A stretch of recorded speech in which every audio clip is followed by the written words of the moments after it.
Hello everyone, my last synergy guide got a lot of likes, so it's time for the next one. Today I will focus on some very popular synergies that brings great results, even in higher elo lobbies. Let's jump in. Aquatic Synergy brings a wave onto the battlefield which has multiple effects. It decreases the impact of negative status and field effects, heals your entire team, deals damage, and knocks back opponents. At the highest point, it brings more than one wave, and Surfing Pikachu joins our team, which is significant boost to our roster. That's why Aquatic is great as both a main and a side synergy. A big advantage of this synergy is how easy it is to play in most games. The basic unit pool combined with regional ones is more than enough to make it work. Also, there are 10 possible ad picks, which only increases your option when building the roster. From an economical point of view, a classic slow roll is best, because there aren't many strong options to high roll here. Your tempo should be based on the specific indicators in your current game.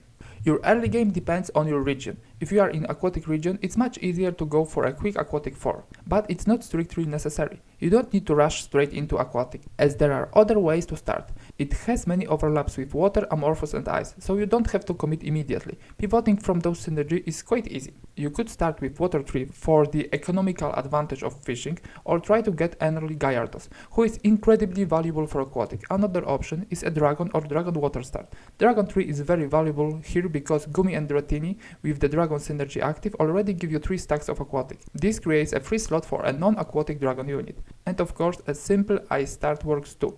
Mamoswine is really powerful early on, and going for ice 2 aquatic 2 is a very decent opener. If you want to play aquatic as your main synergy, it's nice to have aquatic 4 before Gyarados fight.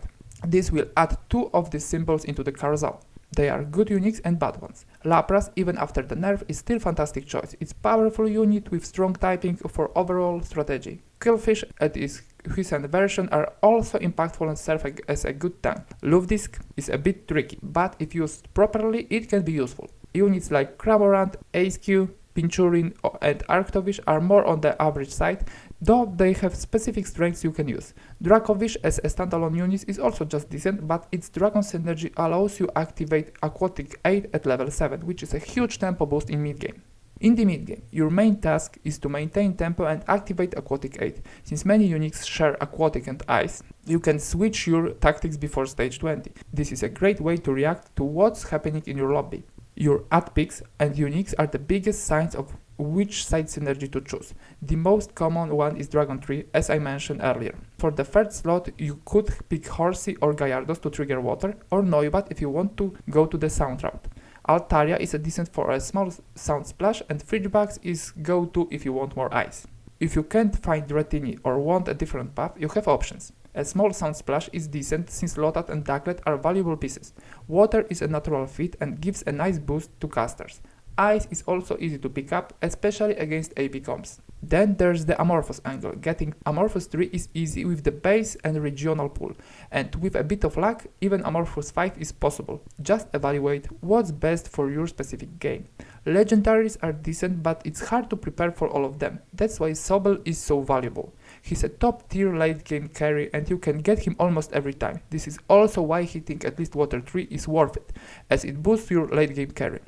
Because of Sobel, I would say AP and spell crit sets are the go-to for aquatic. You want to know that your items will end up on a good carry. Since there are many frontline in uniques and legendary picks, having bruiser items is also a good idea. Other carries besides uniques and legendary. Sobel is obvious one. Ludicolo is a great option for AD carry, with Ducklet being the second best AD choice. Frigibax isn't aquatic, but he fits this tactic so well that's his great bruiser option. Floatzel can carry you through the mid-game. Beartic is a decent frontline unit to itemize. And of course, remember all 3 hatched Pokemon. Aquatic is very reliable and repeatable synergy. While there are variations, the core stays the same. Just remember that in high elo lobbies, it might not be as strong if you don't combine it with powerful side synergies.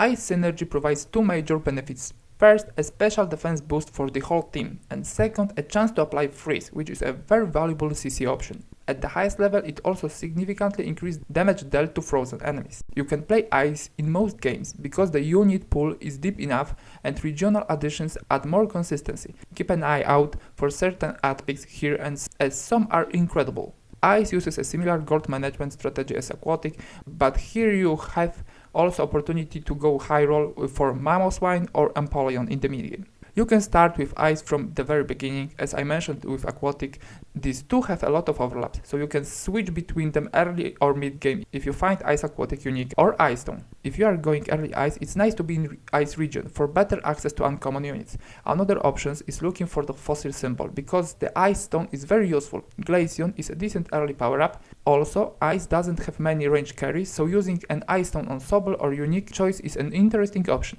There is only one range unique pick.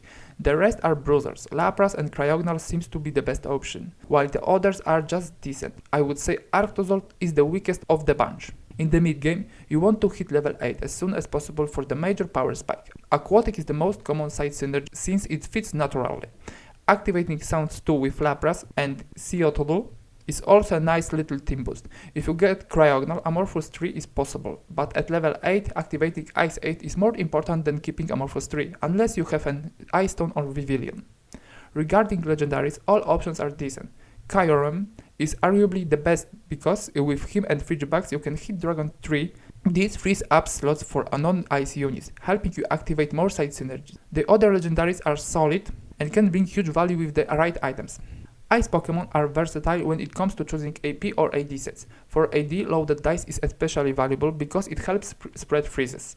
However, I would still lean out toward AP since they have so many AoE abilities. Since most uniques are melee, bruiser sets are always good, and they help Piloswine a lot in early game. Carries besides uniques and legendaries ones. AD carries, Frostmoth is good and Alolan Ninetales is a solid second option. AP carries, Snorunt and Vanilluxe are decent. Bruisers, Frigibax is the obvious choice, but both epic ad-picks Amaura and Kupchu are very interesting also.